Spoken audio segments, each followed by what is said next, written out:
Hey, How's it going? good. Everyone? A little closer. Good light. All right. Great. Chairman, I'm going to have you stand with them. How's it going? How are you guys? Hello. Thank you for coming. Hi, Senator. How's it going? Thank you for coming. Okay, who's the CNN guy?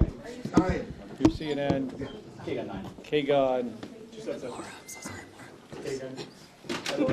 Diane, it's good to see you guys. Good to see you. It's good to see all of you. All right, guys, This why is don't we start Tucson with some local, questions sir. about the event, and then we can go into anything else that you'd like, all right? Okay. Would someone just like to start with remarks at all? Yeah, I mean, it's great to have Senator Booker here, and the mayor, and Congressman Stanton, and Laura Conover, and the new head of our party, Robert Branscombe, to meet with folks in Tucson and talk to them about the issues that they're thinking about, things that are affecting them every single day. I recently did a couple town halls on Medicaid, and people are really freaked out, as you might expect, that they could lose their health care, which here in Arizona is called access. But this is going on across the country. And we need to hear from folks directly about what issues that they're thinking about, and that's why we're doing this tonight. Senator? Anybody else? It's a privilege for me to serve in Congress with these two incredible congressmen and the senator. It's great to be here in the mayor's city, which I have to tell you, being mayor is the hardest job in all of politics. But I think Senator Kelly pointed right. It's really focusing on people and focusing on their concerns and the extraordinary challenges we're seeing as a result of the decisions that this president is making and the lack of action, unfortunately, by a lot of Republicans in Congress who we know agree with us on so many of these issues. Unfortunately, right now, they're not stepping up to defend Medicaid, to defend food stamps and other critical services that they seem to be cutting in order to give tax cuts to the wealthiest amongst us who really don't need our help. They're doing just fine. What we really need to do is defend the programs that folks are relying on for their economic security and well-being. And by the way, we're in one of those districts right here, Juan Ciscomani, who I believe voted for the budget resolution, where this budget is going to take money potentially away from Medicaid, and Elon Musk is now talking about Social Security as a Ponzi scheme.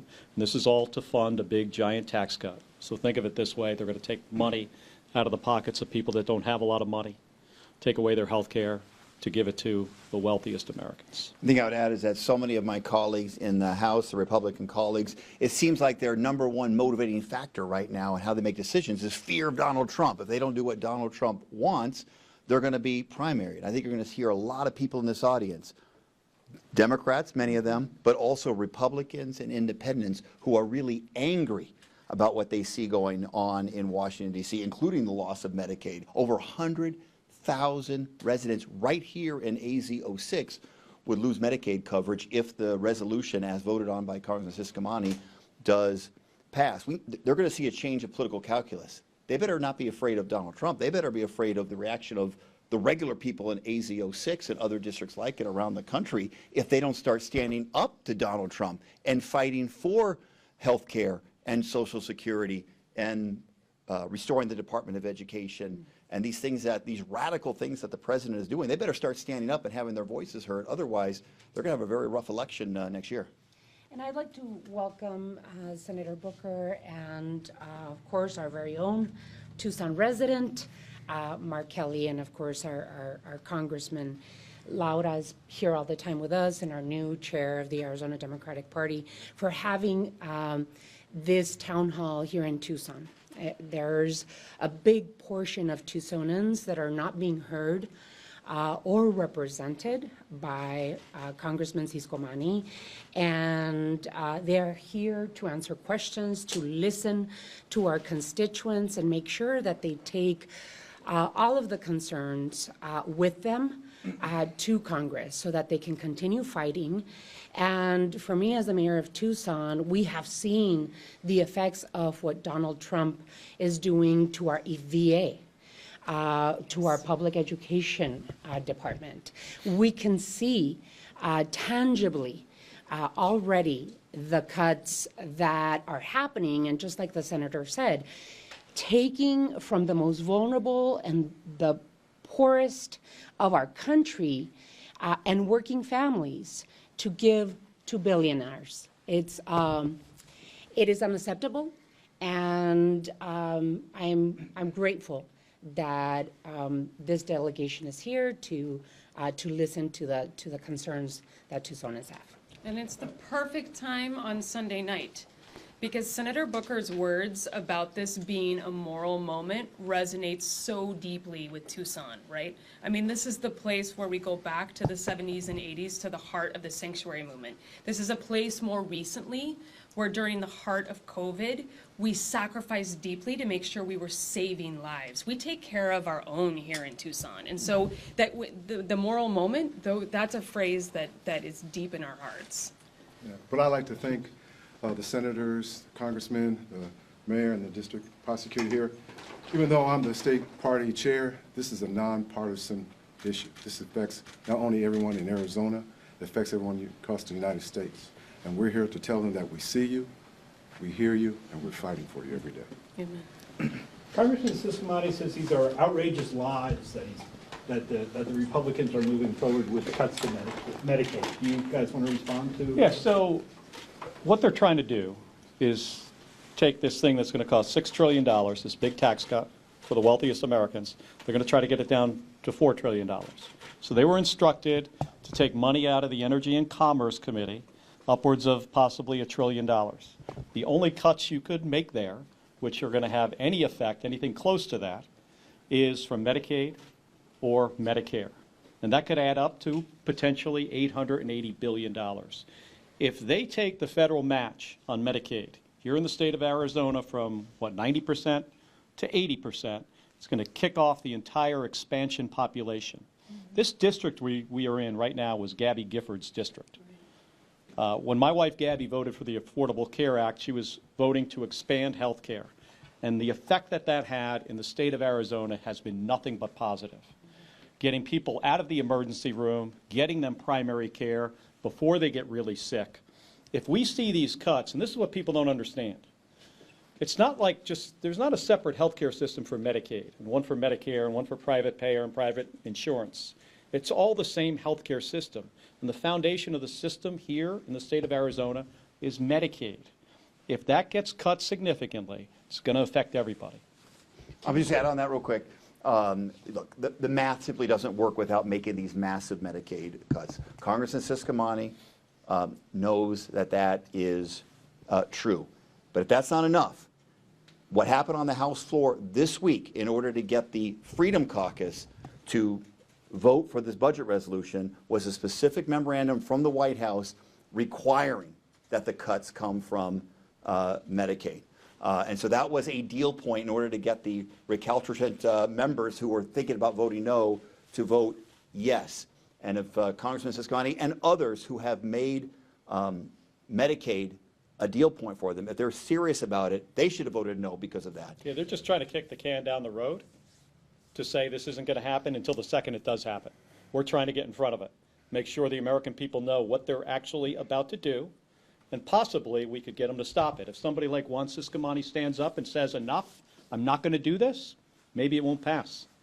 Yeah. We've got 4 more minutes, folks. So President Donald Trump has insisted that he will not be making any financial cuts to Social Security, Medicare, and Medicaid. There's also been HCR 14, which states that, and it even states as the president wishes. What are your thoughts on that? Do you believe him?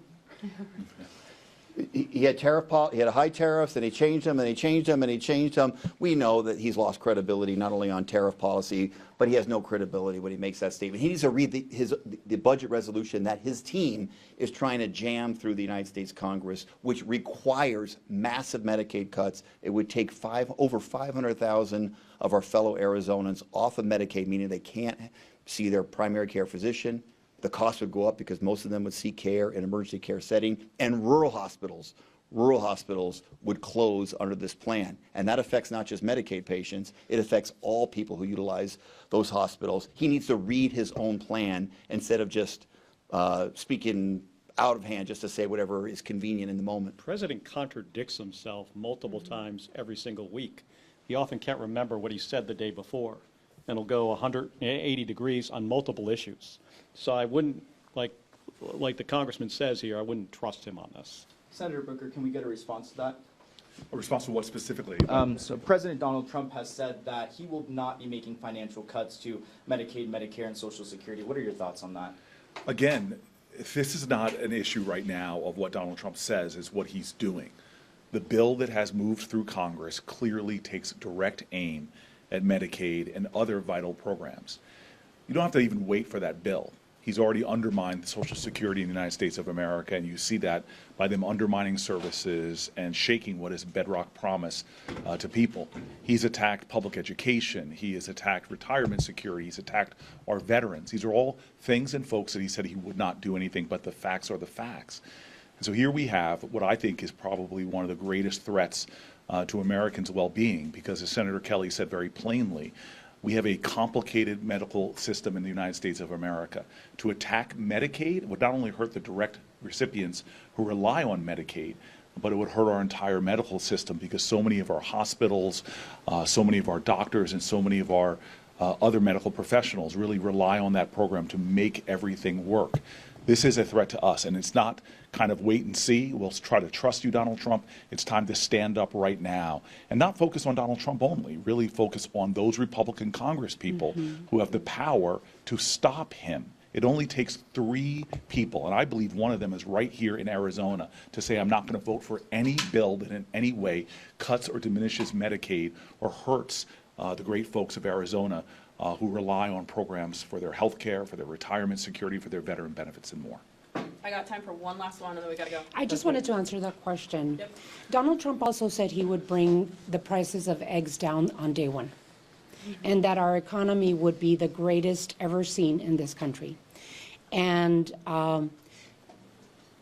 it's important, as the senator says, it's important to see what he is doing, not what he is saying, because we cannot trust and we cannot believe the lies that Donald Trump tells the American people.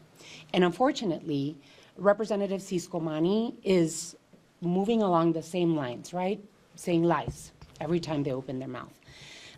We need good representation in Congress that will represent Tucsonans, especially working folks, especially the most vulnerable seniors and their Medicare.